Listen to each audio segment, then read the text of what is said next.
Esta vez, nuestras cámaras están instaladas en un apartado rincón de una serranía extremeña. Los pequeños arroyos tributarios del Tajo bajan por las laderas todavía cubiertas por una apretada vegetación. En estos parajes tranquilos y solitarios, las comunidades zoológicas conservan la mayor parte de sus componentes. Aves como la polla de agua, reptiles como los galápagos, que se solean hasta que algún peligro les inquieta y se refugian en las aguas. Libélulas majestuosas. Todos los grupos cuentan con caracterizados habitantes de los ríos, poniendo una vez más de manifiesto el efecto multiplicador de las formas vivas que tienen las corrientes de agua.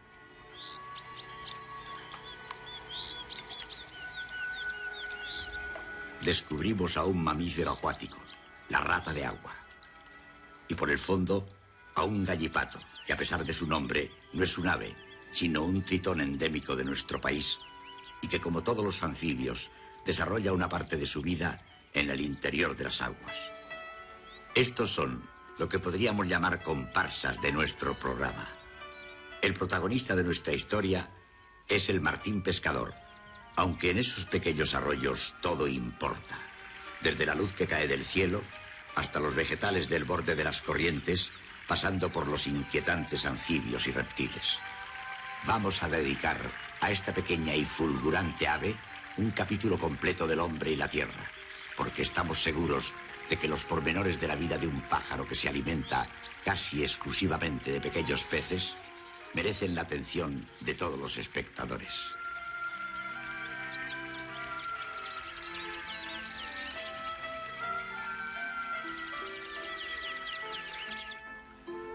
El aprovechamiento de los cardúmenes de alevines por un ave conlleva tanta originalidad que puede afirmarse que el martín pescador no tiene competidores naturales. Su trabajo le ha costado, desde el momento en que su evolución le ha dotado de un aspecto y unas aptitudes que, aunque nos moleste comparar a los animales con los objetos, permiten que califiquemos al martín de arpón o de azagaya, que puede taladrar el espejo de las aguas para robar a sus frías entrañas esos pequeños tesoros plateados que son los peces. La cámara de alta velocidad, que nos ha permitido contemplar la espectacular forma de pescar de los martines, nos ralentiza ahora la secuencia de la deglución de un alevín. El gran tamaño de la presa obliga al pequeño predador a golpearla. Consigue así el martín inmovilizarla completamente, porque le resulta absolutamente imprescindible para devorar tan aparatosa pieza que ésta no coletee desesperadamente. Y también se pone de manifiesto una constante natural que impulsa a los animales a obtener el máximo de rendimiento en sus acciones encaminadas a la obtención de nuevas energías. Es decir, que con cierta frecuencia se llega al límite de las posibilidades físicas porque ese esfuerzo compensa. Estas imágenes desaceleradas voluntariamente también demuestran otra regla generalizada entre todos los animales cazadores de peces o reptiles: la ingestión de sus presas a favor de escama, es decir, comenzando siempre por la cabeza. El pez, una vez en el buche del martín, será digerido en muy poco tiempo por los potentísimos jugos gástricos del ave.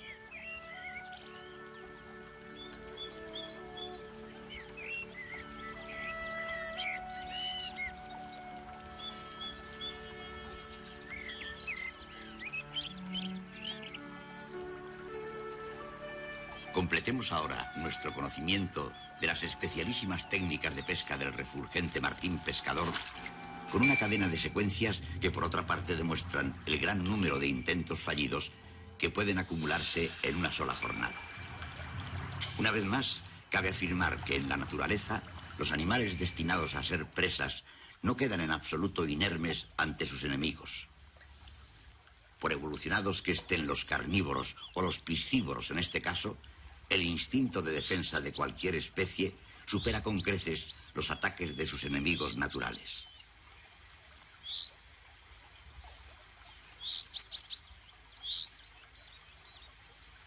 Tras la pesca fructífera o no, los martines, como todas las aves y como todos los animales, se dedican al aseo personal.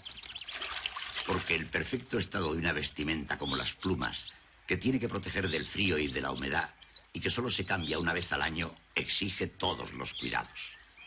Se ha constatado que muchas aves dedican hasta una tercera parte de su tiempo hábil en cuidar de sus plumas, y hasta de sus uñas, que como todo el cuerpo, pueden quedar manchadas por el revestimiento mucoso de los peces.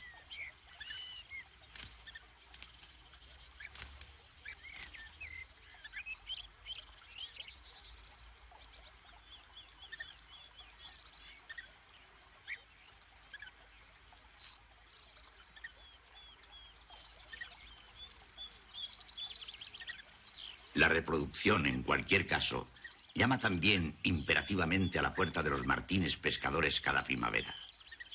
Las aguas van tranquilizando su paso y hay que disponerlo todo para perpetuar a la especie.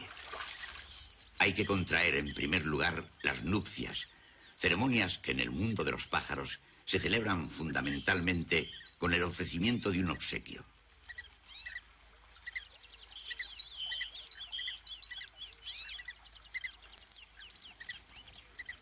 El macho busca el mejor regalo para su futura consorte. Y nada más apropiado que un hermoso pez para demostrar que será fiel amante y padre responsable. Estos peces, utilizados como ofrendas nupciales, son generalmente más grandes y vistosos que las presas habituales, lo que parece estar destinado, por una parte, a estimular la receptividad y, por otra, a proporcionar más reservas a los animales que se aprestan al tremendo esfuerzo de poner huevos e incubarlos.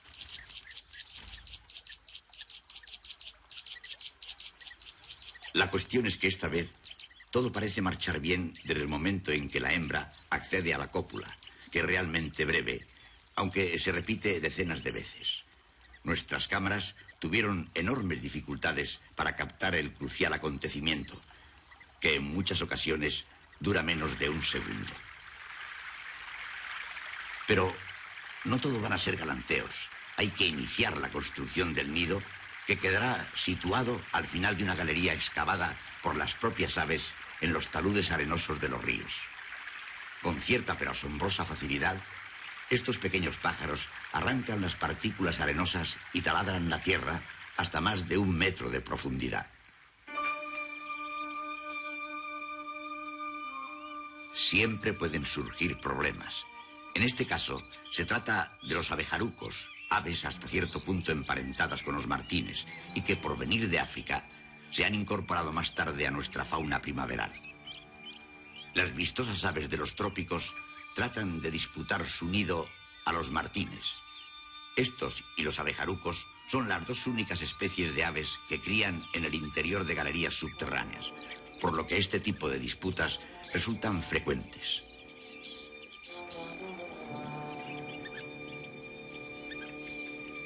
La intentona de triunfar evidentemente libraría de su trabajo excavador a los también bellísimos abejarucos.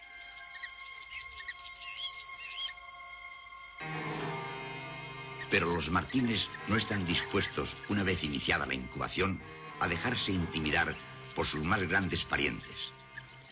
Y con verdadero arrojo les presentan batalla a pesar de las diferencias de tamaño. Menudean las escaramuzas y hasta los encontronazos, pero en esta ocasión no va a ganar la corpulencia, sino la inquebrantable decisión de defender una reproducción ya iniciada. En los primeros días del ciclo de cría, la climatología puede ser cambiante y nos podemos encontrar, a pesar de esta espléndida primavera que puede contemplarse en un rincón escondido de Extremadura, con chaparrones y tormentas de cierta envergadura.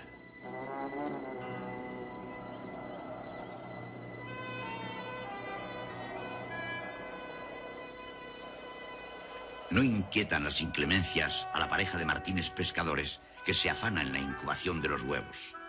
Para sobrellevar esta ardua tarea existe evidentemente el relevo entre los martines pescadores. El macho y la hembra se turnan en esa siempre quieta y resignada misión de proporcionar calor a los huevos. Pero el macho sigue fiel a la compañera y a las tareas de reproducción, proporcionando alimento a su consorte, que apenas se dedica a pescar. Se ha comprobado que durante las horas de sol La incubación es competencia casi exclusiva de la hembra, mientras que el macho se ocupa de hacerlo durante la noche. La emoción va a llegar de mano de este pequeño mustélido, la comadreja, que por su agilidad y realmente diminuto tamaño, muy bien podría acceder al nido de los martines y sorprender en él a un adulto, o devorar los huevos. Pero la vigilancia del macho parece hacer desistir a la comadreja, que se retira. Incuban los martines durante 3 semanas. Al cabo de este tiempo, nacen los pequeños completamente desnudos y ciegos, lo que no evita su descomunal apetito, siempre en relación con el corto periodo de crecimiento.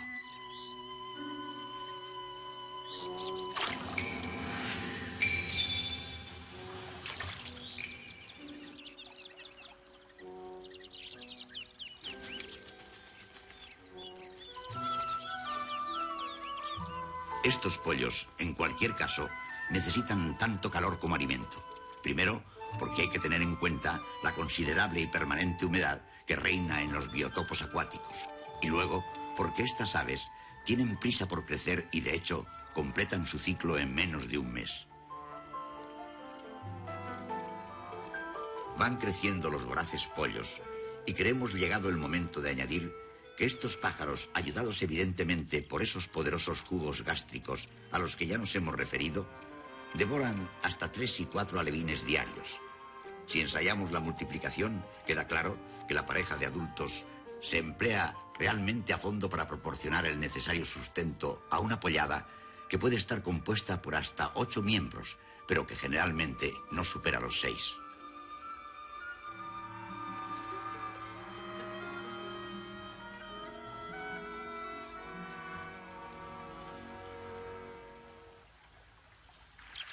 Pasan los primeros días del verano y todo sigue con su quietud y con su ritmo apacible en ese tramo de río que los martines de nuestra historia conservan como dominios propios.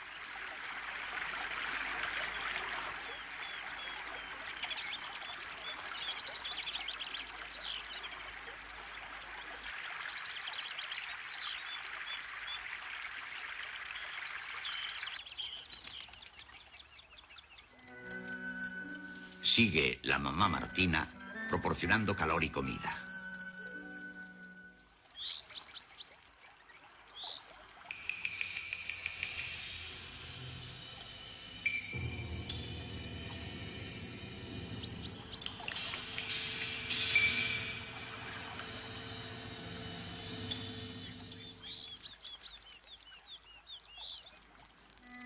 Los polluelos emiten casi constantemente un griterío a veces ensordecedor que responde a ese afán de todas las aves nidícolas por llamar la atención de sus progenitores para que éstos no los olviden, sobre todo si tenemos en cuenta la casi completa oscuridad que reina en el interior de estos nidos subterráneos. Y se preguntarán ustedes cómo hemos podido filmarlos. En esta ocasión nos hemos visto obligados a violar la intimidad de estos pájaros en aras de la ciencia y de la divulgación zoológica, excavando un habitáculo paralelamente al túnel de acceso del nido de los martines. Un cristal transparente convenientemente situado completó las instalaciones. Gracias a estas sofisticadas técnicas podemos comprobar que las cebas se escalonan, es decir, que el pollo más hambriento se adelanta a sus hermanos y sale al encuentro del suculento pez que trae uno de sus padres. Una vez repleto el buche, el pollo recién cebado cae en una especie de somnolencia que favorecerá a cualquiera de sus hermanos más hambrientos.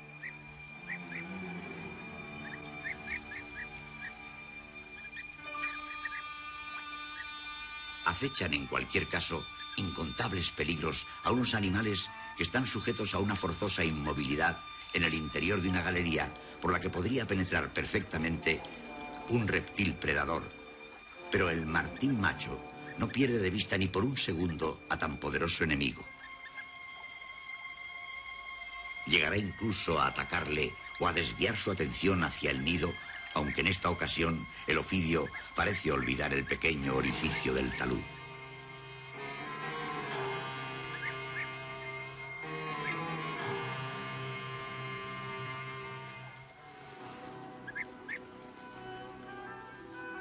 A salvo de asechanzas y con casi 3 semanas de edad, los pollos de Martín Pescador presentan un aspecto realmente soberbio, aunque todavía no tan brillante ni contrastado como el de los individuos adultos.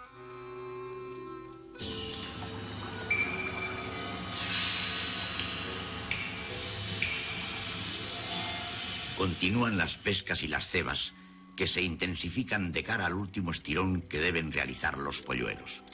Una y otra vez, las cebas se repiten entre el sonsonete gutural y casi mecánico de esta insaciable pollada.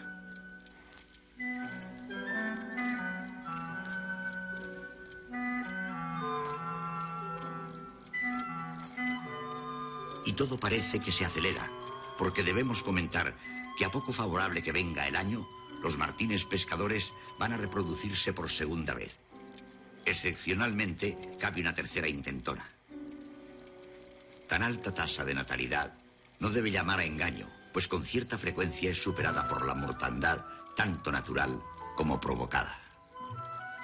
En años muy fríos, por ejemplo, cuando los ríos se hielan y los martines no tienen tiempo de alcanzar latitudes de clima más benigno, mueren el 90% de las aves, dándose incluso el caso de que los martines llegan a desaparecer en muchos tramos de río. Pero en la actualidad, el principal peligro para los martines proviene de la contaminación de las aguas superficiales que aniquila sus fuentes de sustento.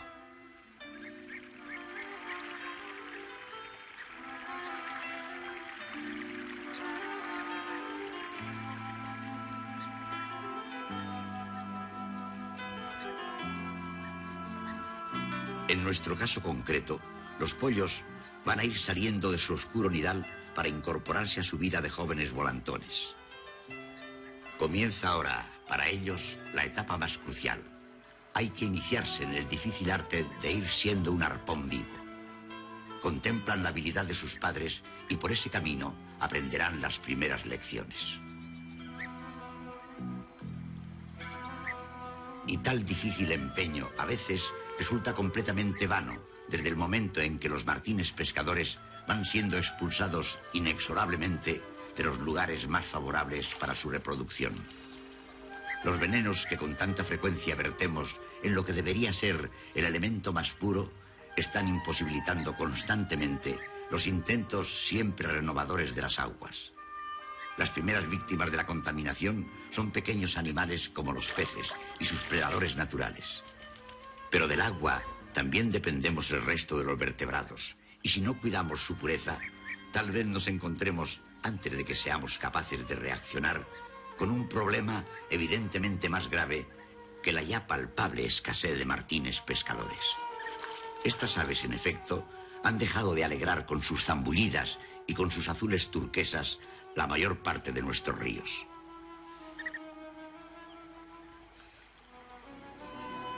Es realmente llamativo, por otra parte, cómo los animales son capaces de aprender, de fijar a su experiencia episodios vividos.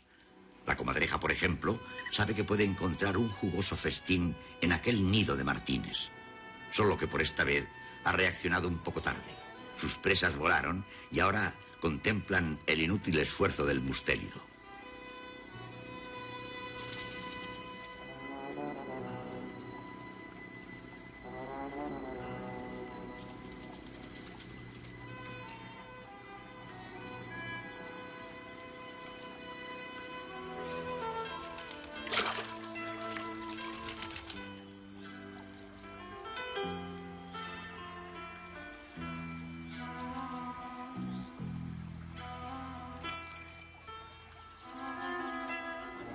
Otro tanto viene a ocurrir con los más peligrosos enemigos de los martines, con los grandes ofidios, perfectamente capacitados para encaramarse por las paredes de los taludes y prospectar el interior de cualquier nido de abejaruco o martín. Seguramente, por eso resulta frecuente que ambas especies dispongan de más de una galería. Llegan incluso a construir falsos nidos con el único fin de despistar a este tipo de predadores. Todo mecanismo defensivo, por sofisticado que parezca, resulta conveniente en la eterna lucha por comer y no ser comido. Pero aunque nuestros martines pescadores permanecen atentos a cualquier peligro, no reparan en su propia retaguardia.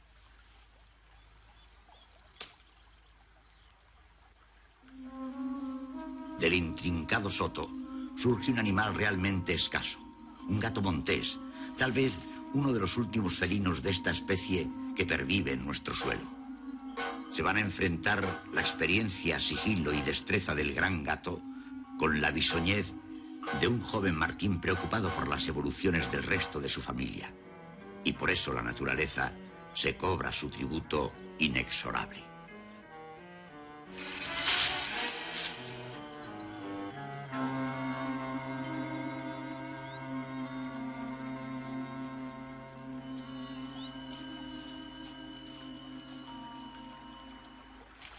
Sus hermanos y padres huyen, aunque la alarma esta vez ha llegado demasiado tarde. La familia de martines pescadores, todavía compuesta por un nutrido plantel de 4 jóvenes y 2 adultos, debe continuar profundizando en la enseñanza de la supervivencia. La emancipación de los pollos es inminente y los avatares que les aguarden casi incontables. Y con las aguas de este río todavía vivo, nosotros nos despedimos de estos martines pescadores con la esperanza de que la muerte no les aguarde agazapada un poco más abajo de donde se rodaron estas bellas imágenes. Confiamos en que encuentren otro torrente lleno de alevines y que no tengan que enfrentarse con el silencio de esas aguas muertas y negras en que tan frecuentemente convertimos a nuestros ríos.